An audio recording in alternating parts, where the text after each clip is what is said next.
ఎంతో చరిత్ర గల మన పెనుగొండ గురించి మన అందరికీ తెలుసు.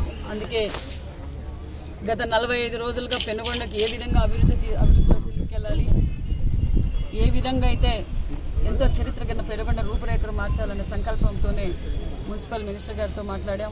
అదేవిధంగా ఆయన కూడా కొంచెం నిధులు కూడా కేటాయించారు. అదేవిధంగా డివైడర్ మధ్యలో ప్లాంటేషన్, ఒక పక్క లైటింగ్, ఒక పక్క జూనియర్ కాలేజీ గ్రౌండ్ కూడా అభివృద్ధి చేయాలని సంకల్పంతోనే ఈరోజు ఇక్కడికి కూడా వచ్చాం.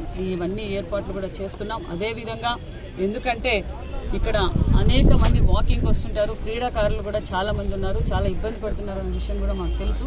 ఆ ఉద్దేశంతో దీన్ని అందరికీ ఉపయోగపడే విధంగా మంచి వాతావరణంలో వాకింగ్ చేయడం వల్ల ఆరోగ్యాలు కూడా బాగుపడతాయి. ఒక మనశ్శాంతి, ఒక ప్రశాంతత కోసం ఇక్కడికి వస్తారు. అవన్నీ ఏర్పాట్లు కూడా చేస్తున్నాం. అదేవిధంగా నేను పెనుగొండ మున్సిపాలిటీ ప్రజలందరికీ తెలియజేసేది ఒకటే, మీరు అందరూ మాకు సహకరించండి. ఖచ్చితంగా మీరు ఏమైతే అనుకున్నారో అవన్నీ మేము నెరవేరుస్తాం. నేను ఇక్కడ ఇచ్చేసిన షాపు ఓనర్స్ కావచ్చు, ఇక్కడున్న ప్రజలందరికీ మీరు కూడా బాధ్యత వహించండి. ఎక్కడ పడితే అక్కడ చెత్త వేయకుండా చాలా చోట్ల డస్ట్బిన్లు కూడా ఏర్పాటు చేశాం.